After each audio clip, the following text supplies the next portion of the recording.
Huge thanks, everyone, for joining this morning, coming into afternoon, maybe for some of you. And so we're coming together today as part of some of our resource webinar series as part of the RMP cohort trainings. And we're focusing today really specifically on funding resource opportunities. And so we are absolutely thrilled and honored to have with us three amazing humans to share some of their knowledge, some of where they're coming from in their program work with some of their funding resources as related to RMP efforts with you. And so we have Kristen Arnold, who is the Native American Program Specialist with HUD. We have Melissa Koepp, who is with the US EPA Region 10 on Philanthropy Northwest. And we have Camille Crain, who is the Deputy Division Director at FEMA headquarters, who's going to be sharing about some of the RIC funding resources. And so, and we'll have time, we want to be sure to have time at the end to go over kind of questions, discussion, any follow-up. So I'm gonna be quiet on my end and without further ado, launch into the true heart of this discussion. And so we'll be starting off with Kristen with HUD. So huge thanks, Kristen, and we'll pass it over to you. Thank you so much. Good morning, good afternoon, everybody. So I'm Kristen Arnold. I'm a Native American Program Specialist with the Office of Native American Programs with the Department of Housing and Urban Development.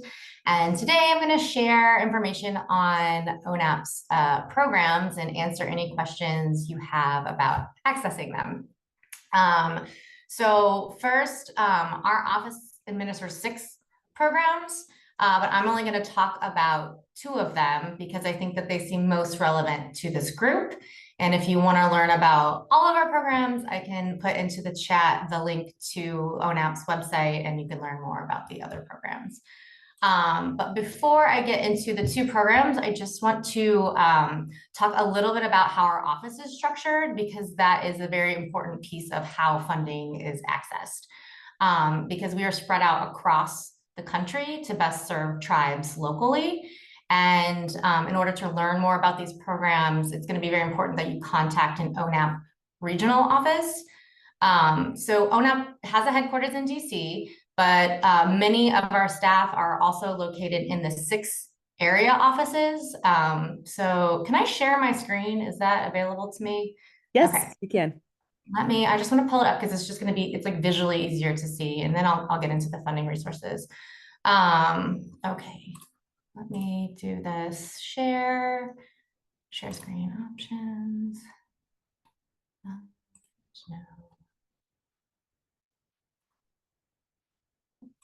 See that map? Yes, looks great.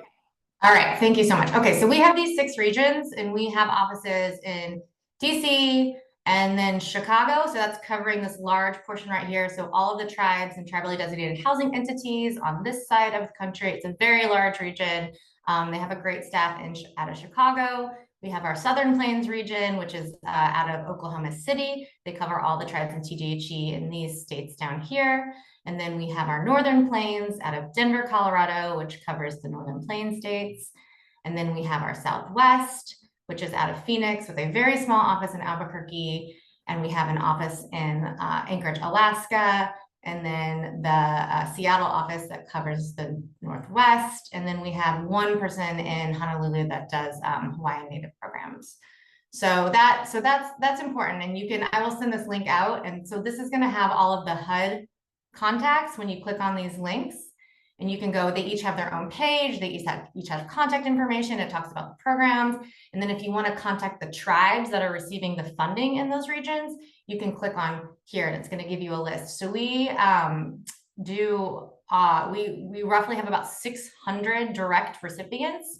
So there's a lot of entities around the country getting the funding. So I will now go into the funding. And so the 2 grants that I think are most relevant are our Indian Housing Block Grant Program and then the Indian Community Development Block Grant Program. And you may or may not be familiar with them, but I'm going to give you some basics. So the Indian Housing block grant is the annual allocation that funds are appropriated from Congress, and then they get administered through a grant to approximately 600 tribes and TDHEs directly. And so that happens every year. It's not a competition. The fundings go directly to those tribes and tribal entities. And that is roughly about $800 million to $1.1 billion that goes out every year. And the grants range depending, it's a formula. So it's based on need, it's based on numbers, it's based on all kinds of things. And the formula was negotiated by tribes through NAHASA. And they range from like 100,000 to like $8 million. It really just depends. And so then we have the block grant, and then under that, there is a competition for extra funding that's allocated in case that block grant, in case other funds need to be supplemented, and that goes through a NOFO that you can apply for. And it's the same entities, tribes and TDHEs, federally recognized tribes, tribally designated housing entities, which are the TDHEs I'm talking about, and then a few state recognized tribes. And then the second funding is the Indian Community Development Block Grant Program. And that is a competition. So you would complete a NOFO in order to access those funds. There's about a $2 million cap per project on that funding source. And the applicants are similar, but a little bit different. So it's any Indian tribe, band, group, or nation, Alaska Native village, and then some tribal organizations are able to apply to that funding source. And so we administer our programs through a self-governance and a sovereign nation mentality. So the tribes get a lot of say in how that funding is spent. And so now I will kind of give some examples of what tribes have done, or within, there are programs that are regulated, they have regulations, but it's very much up to the tribe how they want to use that funding. So some examples related to this group are, so we can fund relocation, and both of these programs can do this type of funding. And so it's relocation, so you can fund a new housing project, the construction of new housing in a different location. You can do logistical support, moving grants, infrastructure and rebuilding community services, schools, healthcare, utilities. You can do community centers. You can facilitate consultation with community leaders and relocation efforts. You could do a managed retreat by acquiring and demolishing properties. You can use it to, again, develop housing and infrastructure that can withstand flooding, extreme weather, or disasters. You could rebuild using different codes, different materials. You could do kind of a protect in place disaster mitigation. You could upgrade your housing infrastructure. You could do rehab. You could do retrofitting. You could do fire and flood control, support the installation of community level disaster mitigation infrastructure.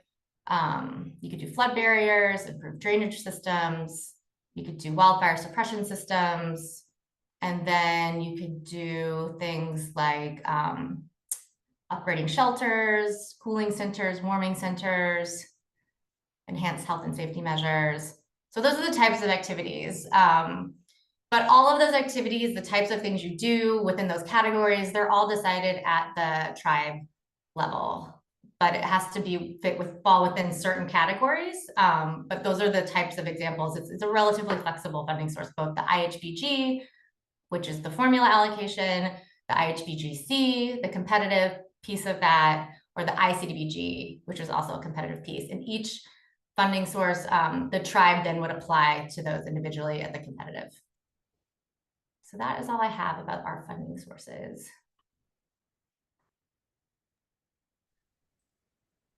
Thank you, Kristen. If it sounds okay, if folks have specific questions for Kristen, if we can actually just hold off, because I want to be sure that we're getting to all the speakers, and then we'll come back around if that works. Okay, so if you do have kind of an immediate question, just please, like, if you can kind of note it down. and then we'll come back around. And so thank you, Kristen, for what you shared. And then we're going to go over to Melissa with Region 10 EPA Philanthropy Northwest. Melissa, if you are ready.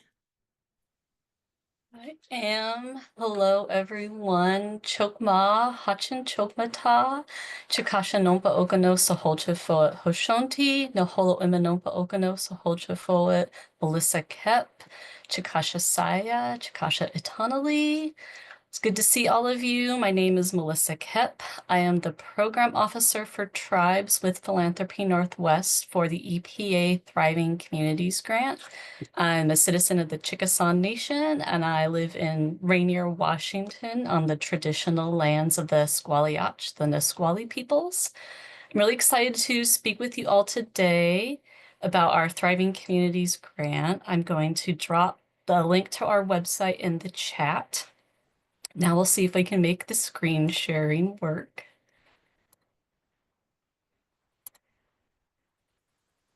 Okay, is that working for you all? Yeah, that looks great. Thanks, Melissa. Awesome. So the Thriving Communities, for a little bit of my background, I was a grant writer for the Chehalis tribe for a number of years, and I've done some local social justice grant writing for nonprofits and at the national level for K through 12 education. So I'm very familiar with all of the ins and outs of both federal grant writing and what that entails, and also the working with private foundations. So come to Philanthropy Northwest with this new EPA funding, hoping I can be one of the supportive program officers to help ensure the tribes get access to this funding. So a little bit about the funding and Philanthropy Northwest. This is funding from the Inflation Reduction Act that was passed a few years ago. It's $600 million being distributed nationwide through different regional grant makers instead of coming directly from the EPA, with the hope that we can make the process a little less difficult by absorbing some of those federal regulations and oversight that the grantees won't have to. Philanthropy Northwest is the EPA Region 10 grant maker. We're covering Alaska, Oregon, Idaho, Washington, and the tribal nations in those states. Philanthropy Northwest is a regional philanthropic organization. It's like a membership association for foundations in this region, including family foundations, community foundations, corporate foundations, some of the very small ones that just have like no staff members or one staff member, all the way up to those multi-million-dollar ones you're more familiar with, like the Gates Foundation. At the core of our work is trying to make philanthropy be more equitable and just, and working with all of the foundations in the region to support that. And when the opportunity came about to be a part of the Thriving Communities grant making and try and make that an equitable process that seemed to align with the Philanthropy Northwest mission, so that they decided to apply and were awarded the grant to be the regional grant maker. And our overall goal is to make this accessible federal funding where we can take on some of the burdens and oversight, and that smaller organizations, smaller tribes, smaller nonprofits, or folks that are newer or have less experience with federal funding can access this and really make a big impact on the environmental issues in their community. This is part of the federal Justice 40 initiative, which works to ensure that federal funding is being distributed more equitably and reaches the communities that have been historically underserved, but have been experiencing more of the disproportionate harm. That involves having the community members be a part of the planning and implementation of the projects that meet the needs of the community, and that people are treated more fairly. You guys are living this, being part of the managed retreat, knowing that you're directly experiencing a larger impact of climate change, and it's disproportionately harming your communities. So really encourage everyone to take a look at this funding and see if it is a good fit to meet your needs. So we're distributing $40 million over the next 3 years. Our first round of applications are open now. Again, focusing on Alaska, Idaho, Oregon, and Washington, and our tribal communities in those states. We are encouraging everyone to apply. We are doing some fund balancing because we want to ensure our rural areas and remote areas get the funding. My example is always, we don't want just Seattle and Portland to get the funding, because I know sometimes it feels that way. We want this to also reach our Alaska villages, Eastern Washington, Eastern Oregon, Idaho's communities that don't get access to a lot of federal funds. Also keep in mind, we have a peer review process. So we have folks from the communities in these 4 states that are reviewing the grants. It's not just, folks in our Philanthropy Northwest office in Seattle. We are having people with lived experience in these states who are familiar with what's going on to help that review process be more equitable also. For who's eligible for the grant are tribes and tribal communities, Native nonprofits, tribally run organizations. We are currently clarifying because we know Alaska is its own amazing Alaska thing. We're currently double checking to ensure that ANCSs are eligible applicants. So stay tuned. We will have that clarity soon. But then the local governments, your counties, your boroughs, your villages, those are all applicants you could partner with as well. For the funding, we have 3 types of grants. Type 1 are assessment grants. They're up to a year long and they're $150,000 in funding. Those are projects that are more like information gathering, data collection, trying to get to where you understand what the problem is and have the data to kind of back that up. Type 2, those are planning grants. They can be 1 or 2 year projects where you know what the problem is, you have some of the data. Now it's time to get the community involved and create a plan, like a managed retreat plan, and get that funded and drafted. And those can be up to 250,000. Type 3 are more of the development project implementation grants. Kind of think of those as those shovel-ready grants, where you know what the problem is, you have the plan to address it, and now you're ready to take some action and get that done. Those are 2-year projects and up to $350,000 of funding. That is what we have open currently, just those type 3 projects. The current round ends December 15th, but January 1st, we are opening our second round, which will be all 3 types of projects that are available. So if you feel like your community's needs are in any of these areas, please, stay tuned in January and apply when all 3 are open. We did want to let you know this isn't designed where you get like a 1 and then a 2 and then a 3.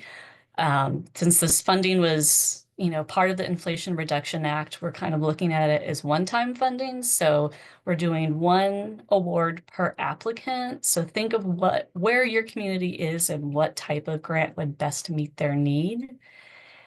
And there is no match requirement, so you don't have to come up with any match for it. So that is also good news. Also wanted to let you know for the type 1 and type 2 grants, we are not requiring a budget or a budget narrative with your application. You will need to have it if you are awarded, but at the time of application, you won't have to submit a budget or budget narrative. For the type 3 grants, those larger projects, we are requiring a budget and budget narrative.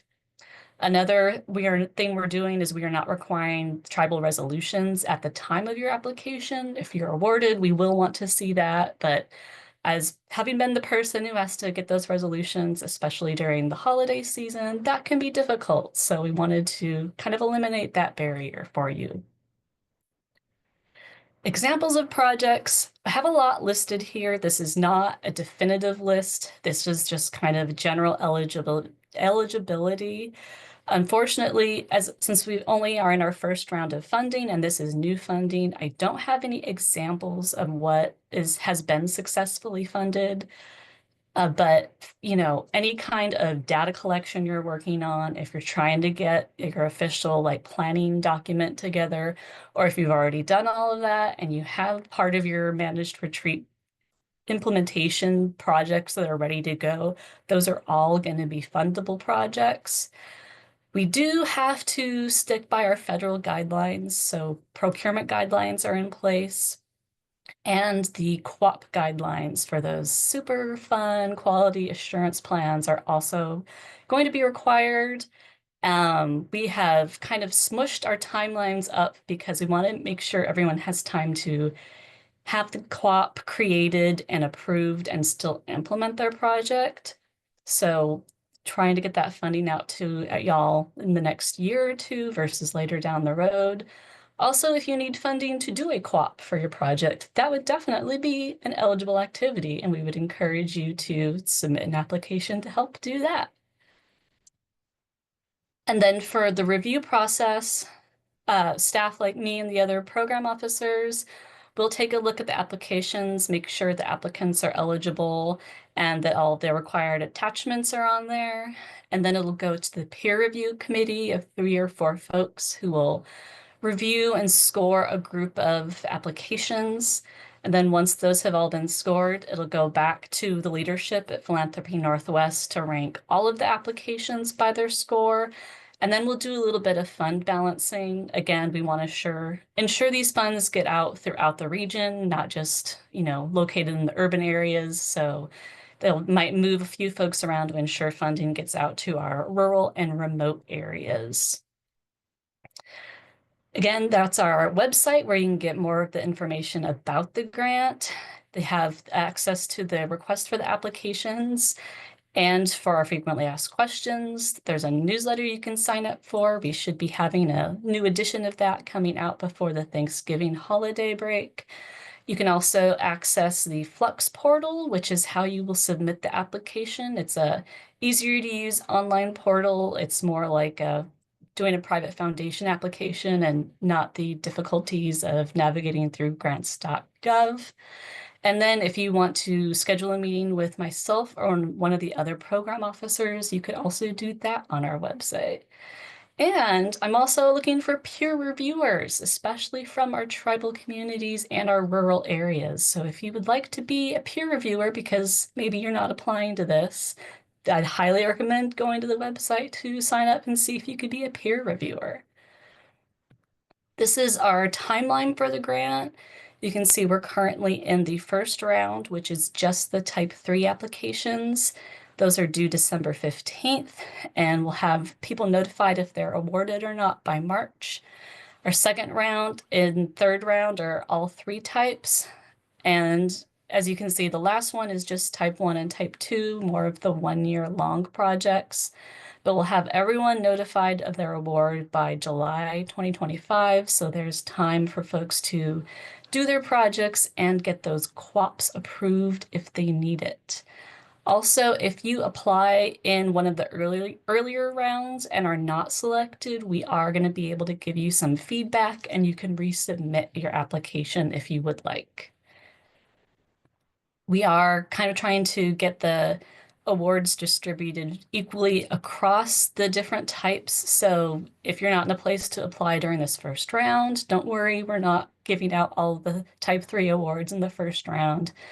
And we are also having some smaller $75,000 non-competitive grants.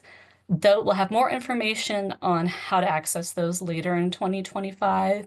But one of the main ways to receive a non-competitive grant is if you apply for the grant and you're not successful. Aiming that is for smaller, more capacity constrained organizations that need a little more capacity building to access federal funds. And then I know some of you are not in Region 10, so this is some of the information on the Thriving Communities grant available in other regions. They're not open in all regions. Like Region 8 is open. Region 9 is, I believe, opening in January is what I heard yesterday. And then there's also a national EPA website that has all the information for the grant across the country. Also, for the grant, we have lovely technical assistance centers that will help if you need help putting your budget together or a work plan or deciding if this funding is a good fit for you. Please contact our fund TICTACs, the Northwest Environmental Justice Center and the University of Washington Center for Environmental Health Equity.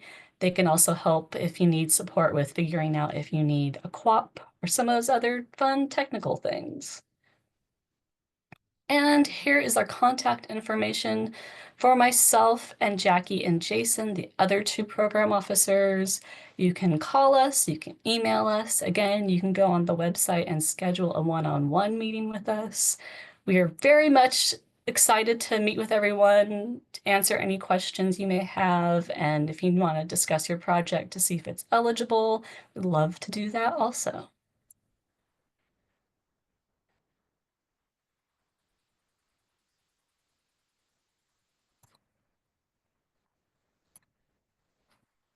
Amazing. Thank you so much, Melissa. I really appreciate it. Yeah, I feel like there's a lot of incredible information coming, coming from this presentation, and excited to get into some discussion and questions after our final presenter. So we'll hang tight, but feel free to drop any questions that y'all might have now. We can gather them and prompt them here very soon. So to keep us rolling, I would like to move into our third and final funding presentation from Camille Crain with FEMA. So Camille, I'll let you go ahead and start introducing yourself, and I'll get your slides pulled up. Thanks. Absolutely. Thank you so much, Kelsey, and hello, everyone.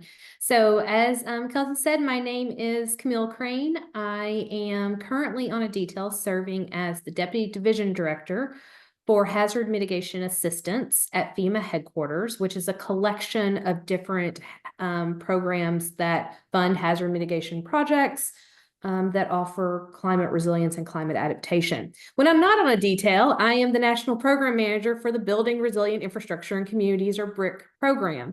And so I'm really excited to be back with you all today. I believe during our first round of funding for the BRIC program in 2020, I was invited to come and talk to the cohort. And so to be back with you all sharing about the BRIC program today, 4 years later, very excited after we finished our fourth round of funding. And I appreciate so much, Kelsey, you driving the slides as I am one screening it today. That is super helpful for me. As we go then to the next slide, I'm going to talk you through what HMA looks like. But the presentation today is mostly going to focus on the program I know best, which is the BRIC program. But as the Deputy Division Director, I'd be remiss if I didn't say we have a series of programs that we fund hazard mitigation. Some are very much reflected to the disaster cycle. So they come in a post-disaster setting. So after a presidentially declared disaster in a state, territory, or tribe. Certain funding for hazard mitigation is made available, whether that is through our public assistance program, the largest of our programs, which is the hazard mitigation grant program that's particular to mitigation, or we also have funding that's available after flood mitigation. I'm sorry, not flood, excuse me, fire mitigation assistance through the HMGP post-fire. So what are called FMAGs, Fire Management Assistance Grants, which are different than presidentially declared disasters, but they also get mitigation funding. Then we have programs that we call that are more blue sky. So they aren't tied to disaster activities. These are our annual programs, and that includes flood mitigation assistance, as well as the BRIC program. And then our newest program, which is our Safeguarding Tomorrow, which is a capitalization. It's our first capitalization grant program. It's actually a revolving loan fund. But today I'm going to talk to you about our Building Resilient Infrastructure in Communities, or BRIC program. So as we go to next slide and next slide. So what is BRIC? BRIC is an annually offered competitive grant program and technical assistance offering. What you'll see on the screen is I still have our FY23 information. That's because we still have not released our FY24 information yet. And I will say, unfortunately, for today's presentation, I can't give any kind of dates for when that program FY24 will be made available. We are still waiting to be able to publish our FY24 program. But looking back at our FY23 program that ran last year, we focus on doing mitigation projects that have around these priority areas. So you'll see the first one is incentivize natural hazard risk reduction that mitigates the risk to multiple hazards to public infrastructure with a focus on disadvantaged communities. As one of the earlier speakers talked about Justice 40, the BRIC program is also one of the grant programs in the federal government that is following Executive Order 14008, where at least 40% of our benefits should flow or benefit to disadvantaged communities. We also have a focus on incorporating nature-based solutions into those infrastructure projects or into those mitigation projects that protect infrastructure, including those that are designed to reduce carbon emissions. We want to enhance climate resilience and adaptation, increase funding to applicants that facilitate the adoption and enforcement of the latest editions of building codes, as we see that those are foundational to a community's ability to recover faster. And then, of course, we prioritize projects that meet multiple of these program priorities. As we go to the next slide, I always like to talk about who can apply. So who can apply for BRIC? Applicants are those that can apply directly to FEMA, and that includes all 50 states, the U.S. territories, federally recognized tribes, and the District of Columbia. Sub-applicants are the folks that can apply to the applicant, and then the applicant kind of serves as an umbrella to collect these project applications from their sub-applicants. And that would include local governments, different tribal governments, state agencies, and tribal agencies. For a federally recognized tribe, you may be applying for your own projects, which means you are an applicant serving as a sub-applicant. So you serve in both roles, where you are both submitting the project sub-applications and then submitting the overall grant, and then tying them to an overall grant application that is then assigned directly to FEMA. One thing you'll note on here is you do not see nonprofit organizations, private businesses, citizens. They cannot apply directly to this program, but we do mitigation work that benefits their businesses, might benefit their homes. They just have to apply through an eligible sub-applicant and applicant. Next slide. So just to give you kind of how much funding we had back in 23 and how that's broken down into the different components. In FY23, we had $1 billion available. Our program is largely funded out of the disaster relief fund. So it's what pays for all the disaster relief, as you see on the news that's happening now with the hurricane responses for Helene and Milton. It also funds this program. And so that is, we take up to 6%. We have a little piggy bank in the disaster relief fund that we use to program, but our program is also benefited. You've heard a couple people mention about the Inflation Reduction Act, or the Infrastructure Jobs Act, Investment in Infrastructure Jobs Act. Our program also got $1 billion over 5 years from that. So our $1 billion last year was partly made out of those disaster funds, partly made out of the IIJA funds, to have a funding total last year of $1 billion. And that splits into a few different ways.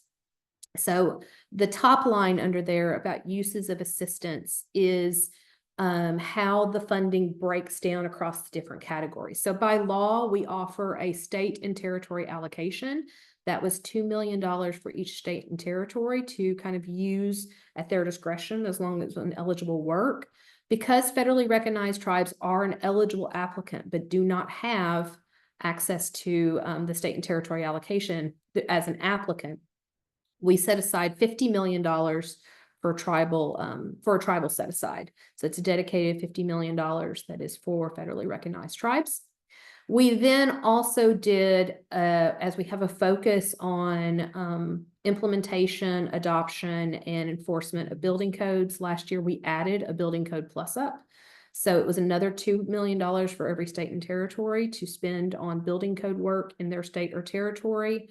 We, in addition, did $25 million for federally recognized tribes. We ended up at the end of the day, because we've made decisions on this $1 billion, we ended up combining the $50 million and the $25 million for tribes together to offer a $75 million pot.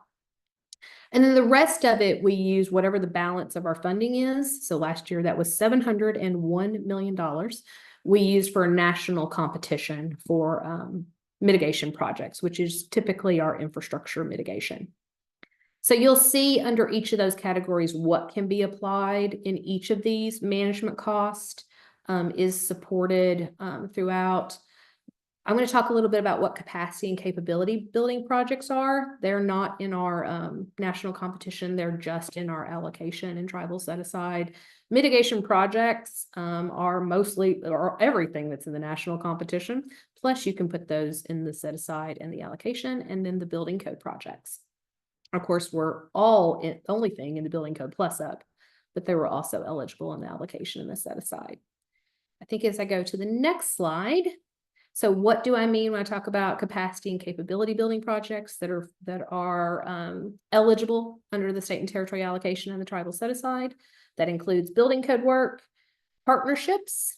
We did a lot of stakeholder engagement before we launched the program in 2020 and found that a lot of people, partnerships are something that is really needed, because so much of the work that is needed around the country for hazard mitigation isn't things that are owned by government.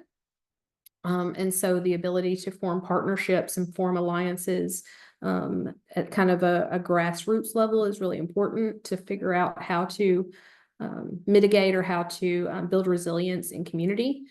Project scoping is seed money. So this is, you know, you have a risk, but you're not sure what you need to do, and you need to do some engineering work and some environmental work and some other things to really figure out what the best solution is.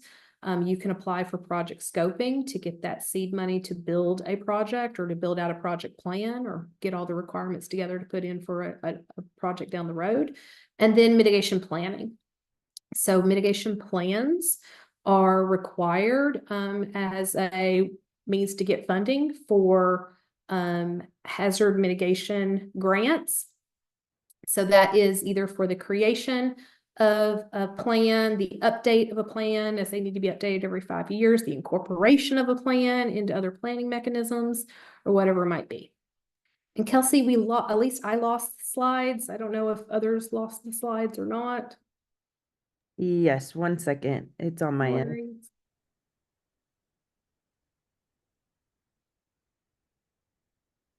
And then going through the next slide, I believe, if I'm remembering correctly, is going to talk about everything else. So the national, like, we don't have kind of laundry list of what can you apply for as a mitigation project type, like those infrastructure projects. What we, end of the day, we have a policy guide, which you'll see a cover of that's available on our website that gives a lot more intel about some examples of things we can fund.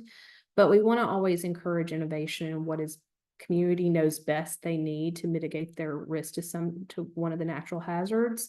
At the end of the day, the project, though, must be cost effective, must eliminate the risk or damage from future natural hazards, because that's the focus of the program. What if it's building of a project type, such as like a wastewater treatment plant, might be retrofitting one of those. It must be done to the latest consensus codes, whatever the correct code is for that project type. It has to align with that hazard mitigation plan and then meet all environmental and historic preservation requirements. The next slide. I want to talk a little bit about things that we do in the program that has nothing to do with the grant dollars, so the $1 billion we had last year, and that is our direct technical assistance, or what we call BRIC DTA initiative. So we know, once again, from our stakeholder engagement we did back in 2019 and 2020, a lot of folks told us, you know, they just needed help even putting together an application before. They didn't feel like they were ready to apply for funding. They just needed some hands-on technical assistance.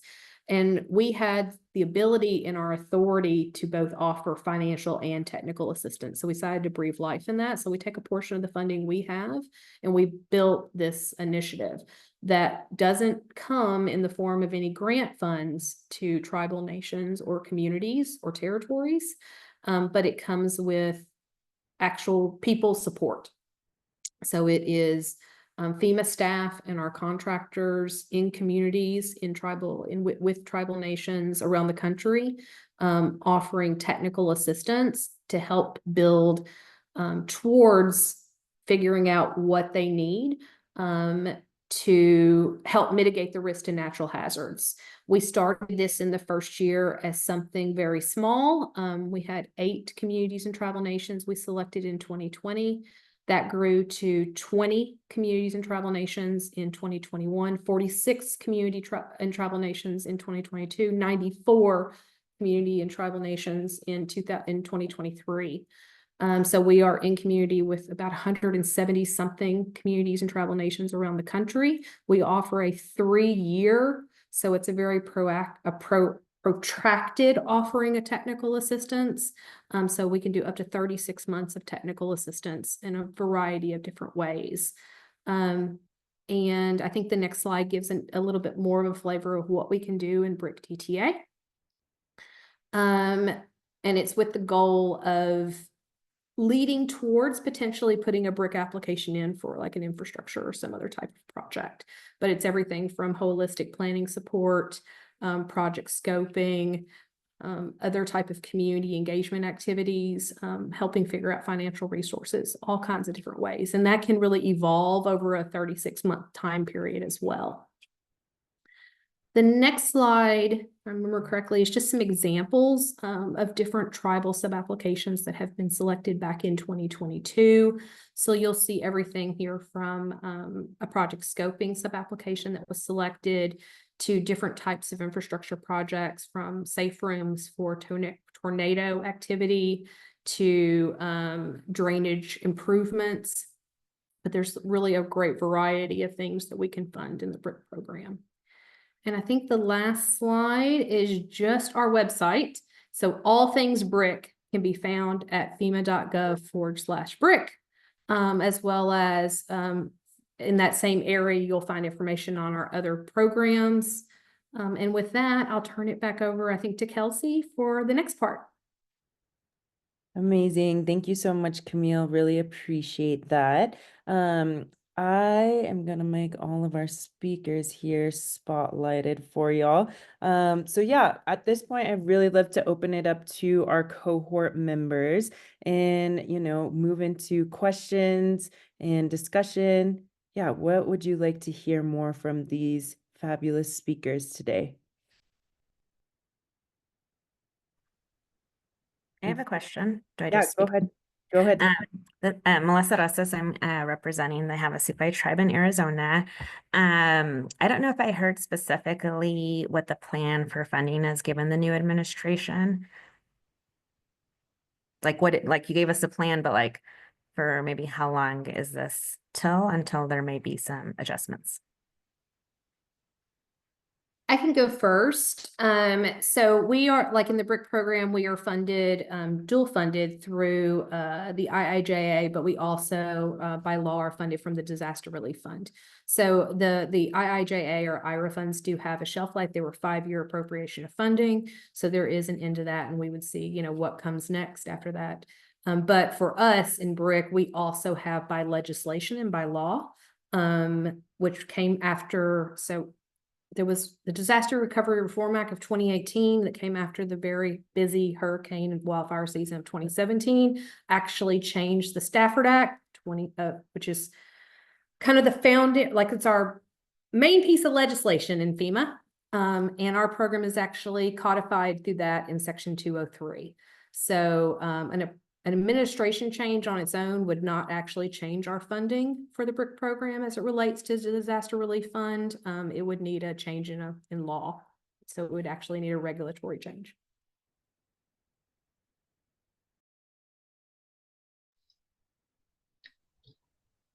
Our funds, the HUD funds, are annually appropriated by Congress. So we're currently under a CR. So all of our funding is subject to appropriations by Congress. Hi, this is Cynthia with the whole tribe. Camille, want to say you have great videos out there that I've enjoyed watching. Also, could I ask, do you know what if the tribal set-aside portion is expected to be about the same this year? I would expect it to be about the same. How about that? Melissa, did you want to comment on Melissa's question, or do you feel like Camille and Kristen covered it? Yeah, ours is a little different. It was part of the Inflation Reduction Act, so it's essentially one-time funding. We never had planned for it to be renewed, but for it to be 3 years of funding. We had a signed contract with the federal government. We have the funding in hand, and we are planning to proceed to give out the grants. We have moved our timelines up to try and get them out a little more quickly. That was in part due to the Coepp requirements and wanting to ensure people had time to get those plans in place, but also just the concerns folks have with EPA funding. But our funding is here and we are handing it out, and that we are planning to continue to do so. Excellent. Love hearing that. I'm going to go ahead and let Daniel go ahead and ask his question. Hey, good morning, everybody. Thanks for being here. I'm Daniel Ravenel, the Emergency Management Manager for the Quinault Indian Nation out here on the Washington coast. So my question is towards BRIC. So we've been in conversation with Washington Department of EMD about, BRIC grants potentially looking at vertical structures in our village. And so I think my question is, having a lot of conversations so far with the state. They're coming out here next week to meet with us. We're talking a lot about technical assistance, just like most of us on the call, right? We're a two-person shop here. So the thought of going through that whole big BRIC application by ourselves is pretty daunting. So I guess my question is advantages and disadvantages with applying through the state with their TA versus FEMA and their TA. So I'm really just trying to figure that out. What's the best route for me to advise our tribal council moving forward? Thank you so much. Absolutely. So there's a couple of different ways, and it's wonderful that you're, that you have Washington that is there to offer technical assistance support. It sounds like to me, like just hearing that, that's probably the fastest avenue for funding. So if you come directly to FEMA, like for DTA, and then we have right now, we are trying to select for DTA about 80 to 100 requests every year. That's what we have been working up to. But like last year, we had more than 100 requests. So it's not a guarantee that you would be selected. Most likely you would though, I would say, but then that's going to then put you another cycle at least for actually applying for funding for the vertical. I'm assuming you're talking about a tsunami vertical evacuation tower. So like that's about a year then process, at least I would say, with DTA to then get towards application. There's a couple other things you could do. So if you want to apply directly to FEMA, but you don't have all the pieces for the application yet, you could apply for project scoping, but then you're probably also looking for at least a 1 to 2 year process to get the funding in place, the project scoping completed, where you'd have a completing application to then apply for future for the actual building of the tower or the structure. Going through the state, depending on how much technical assistance they can offer, like that would be the discussion I would be having with the state is, are you in a place where with what the tribe has and the technical assistance they can offer, you could go forward, you have enough to go ahead and put forward a full application to move directly towards the actual tower construction itself. Because I should also say another thing, just to add more opportunities in the program, we also can fund phased projects. So the difference between project scoping and a phased project. Project scoping is when you're like, I have no idea what I need to do. I need a lot of funding to do engineering work, figure out what my solution is. And then once I know what my solution is, I can come in and apply in a future cycle. A phased project is where I know what my solution is. Example, you want a vertical evacuation tower. So I don't need that part of it. I just need more. I need the design work. I need some of the other work that might go along, the costing work, things like that. A phased project lets you go ahead and apply in one cycle for the entire project. if selected, you are only funded up front phase one, which is all the soft cost to do the design, put the other parts together. But then you submit those as deliverables for phase one, and then the money is already secured or held back. So you don't have to recompete for the construction funding. The construction money is there, and you can go ahead and get those funding or get that funding. So that would be, as you're going into a conversation with the state next week, or whenever that might be, talking about applying, I would assume applying under them as a sub-applicant. That would be a conversation I would have about, do they think like where you are in your process, you need to go for project scoping versus they would put you in for a phase project. I would also say, because just for awareness, the program is extremely popular and very oversubscribed. So we receive anywhere from 5 to 7 times every year the funding requested for the funding we have. And that means more projects are getting not selected than selected. So that is just something to think about as how you're applying. So if you're applying through the state and it's going to the national competition is what is so competitive. Tribes that federally recognized tribes that are deciding to apply directly to FEMA may have a better opportunity to actually get the funding because it is not as competitive as the kind of national pot of funding. So I have just said a lot of things. So let me stop for a second and see if any of that was helpful or if there's any kind of clarification or questions from all that I just shared. Yeah, I think I'll have to digest that for a sec. I don't have any follow-ups right now. I mean, I think what I got from you, there's advantages, disadvantages from each. There's also phased approaches we should look at. And we're at the like that scoping phase right now where we're trying to figure out what's best and what's reasonable for protecting the community. And so, you know, I think we're just starting those conversations, but that's a big conversation we're having is what's the best way for us to potentially apply in the future? And how do we do it with our, you know, limited staff we have? That was an excellent summation. So thank you. I have a question for Melissa, if I may. So on your screen, you had implementation projects. So if the tribe has discovered, because of the power outages that occur quite frequently at the Hoh tribe, if we wanted to, we're in the process of developing microgrid plans. Would the funds be able to be used for implementing that type of project? I'm going to say yes, because I can't think of any reason it wouldn't be eligible. Whether it's construction that is eligible or purchasing, you'd just be looking at following your procurement guidelines, or the federal procurement guidelines would be your major hiccups. But that sounds like an eligible project to me. Great, thank you. Okay, great. Camille, I'm gonna direct the question in the chat to you. So it's Kipnook has an expired hazard mitigation plan. They tried applying for a FEMA brick DTA and were denied. How often are they able to reapply? And Raina's also saying that they submitted a disaster declaration.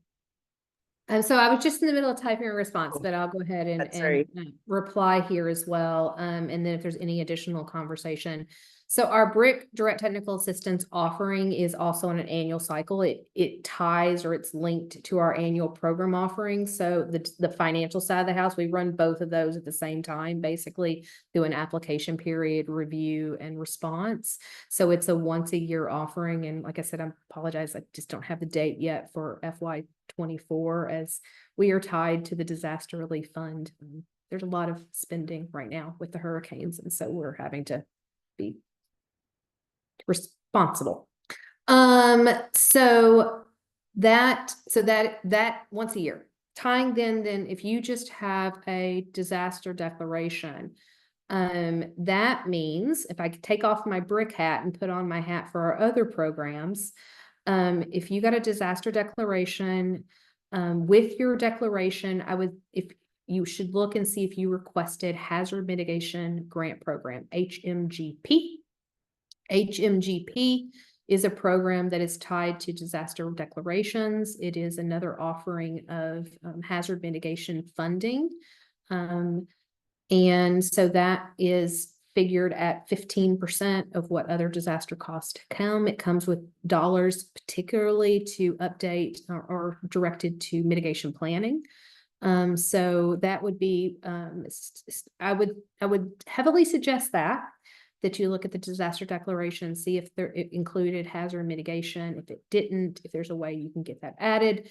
And then that should be a funding opportunity that comes with mitigation dollars, particular for your disaster. So for your tribe in your disaster declaration, or whoever is the disaster declaration was declared for, and look at how to update your mitigation plan using that funding.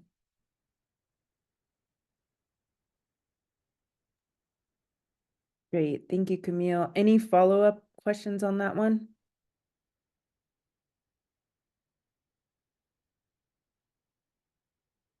Okay.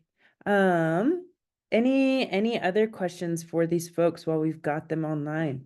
Feel free to raise your hand, unmute, or drop your question in the chat.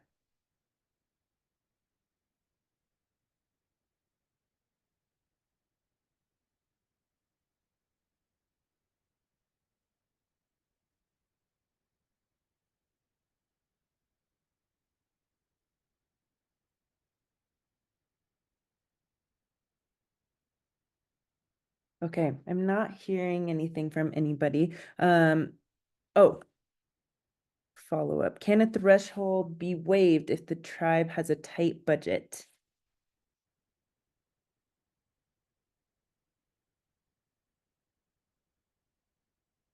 I'm guessing that's related to the BRIC question, but I'm not totally sure. So Raina, if you want to clarify which funding source you're talking about, that'd be great.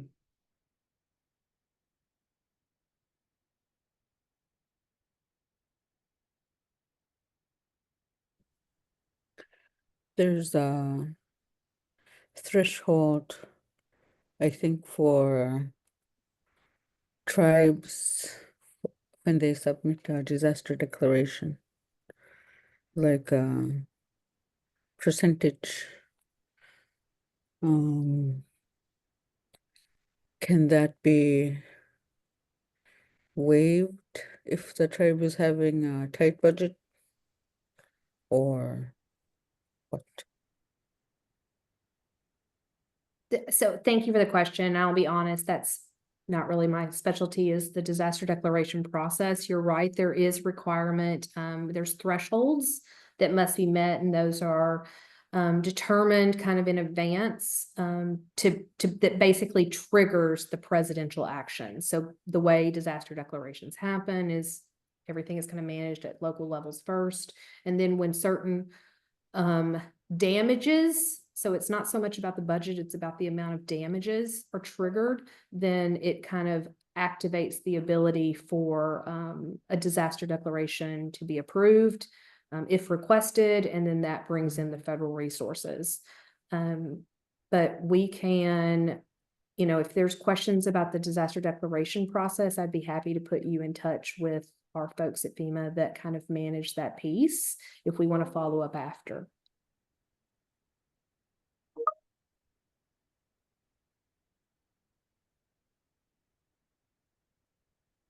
Yes, go ahead, Melinda. Hey, good morning, all. This is Melinda Chase. I'm the tribal liaison at the Alaska Climate Adaptation Science Center.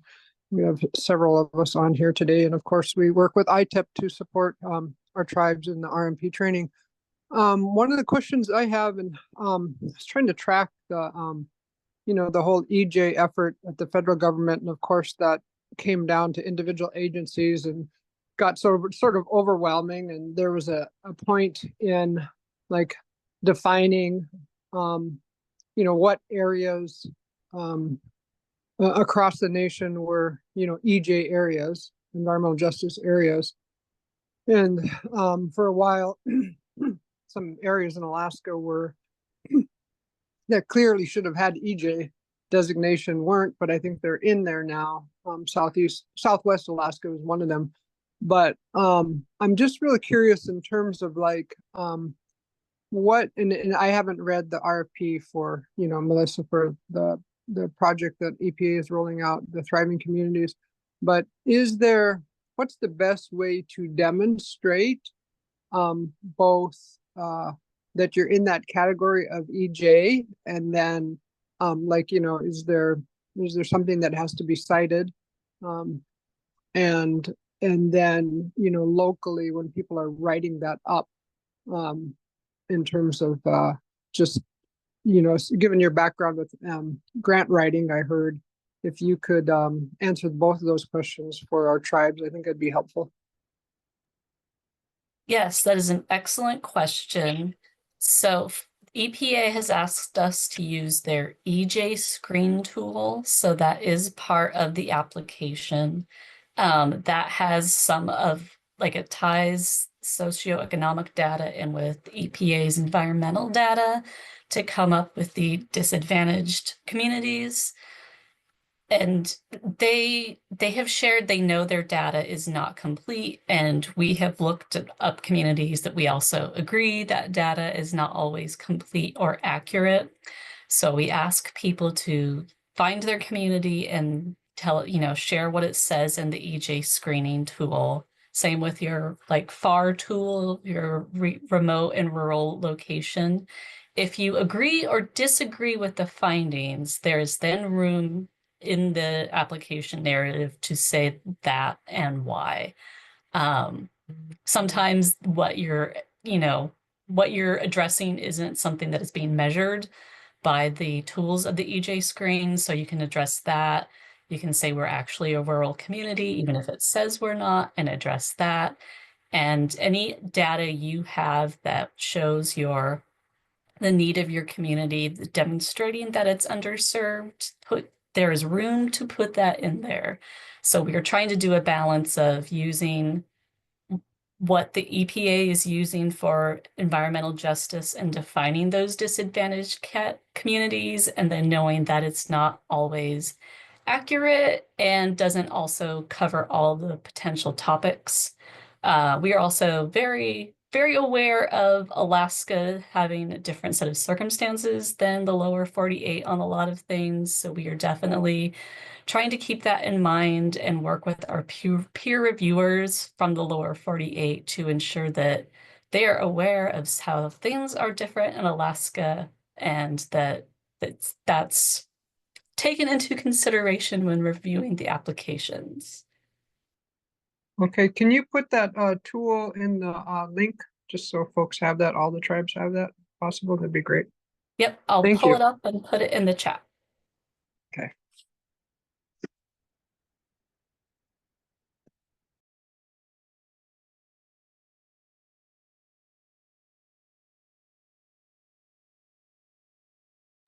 Great, thank you so much.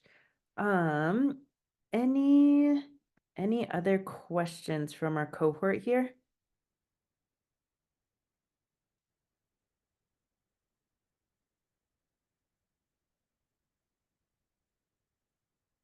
Okay, I just want to give our speakers another opportunity, if there are any other final points that you all want to leave us with, or something that came up for you throughout the different conversations.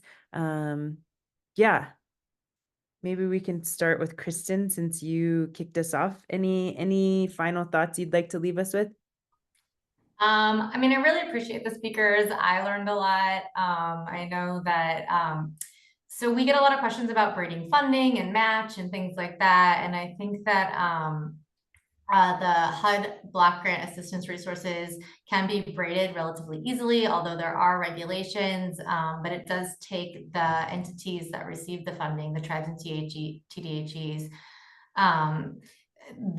you have to know where the money went, right? Because it goes directly to the tribes and TDHEs. And I think that the more communication we have with each other and with the tribes, I think the easier it'll get for the tribes to kind of grade this funding source. So also always open to learning about the funding restrictions and how it works and things like that, because ours is relatively flexible. But we are looking to support the braiding of the funding resources as well, if people want to have conversations with me about that. So. Great, thank you, Kristen. Melissa, anything else you'd like to share? I will also agree. It was great to hear about some of the other funding resources for folks. And since ours is newer, we unfortunately don't have good examples to share of what it has funded, but I'm hoping it can fund your managed retreat projects in your communities. That seems like a great fit for this funding. We are definitely very open to any questions or conversations you want to have for us. Our website is being continually updated with our newsletter and frequently asked questions. Like I dropped in the chat, we have a webinar on how to use that EJ screen tool. We have links to other folks that have done webinars on doing Koepps, because I personally find that very intimidating. And we also have webinars on the budget requirements, how to do the application, things like that. So yes, please send any questions your way. And we definitely tried to make this a more accessible application and a little less onerous on the paperwork side than some of our other federal funding sources. Mm-hmm.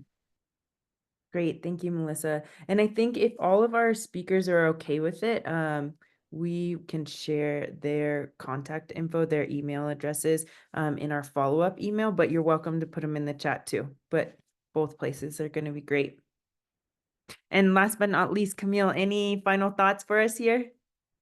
I would just thank everyone. I really enjoyed the conversation too. I really appreciate being back after a couple of years and that we still have our program to talk about. And I'm very much looking forward to when we can release our next cycle of funding. And I would anticipate it's going to look very much like our last one. Thank you, everyone.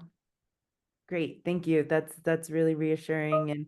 And thanks all so much for speaking on these different funding opportunities. It's really helpful as folks are kind of piecing these funding resources together to pay for all of the different RMP efforts that are happening in Alaska and across the lower 48. So thank you so much. We really appreciate your time. And cohort members, please be on the lookout for the website being updated with this recording and the resources that are coming from this conversation, as well as an email follow-up. And if there's any questions, happy to answer those, but otherwise we'll send you off into your days with well wishes, and we'll reconvene again here soon. So thank you, everyone.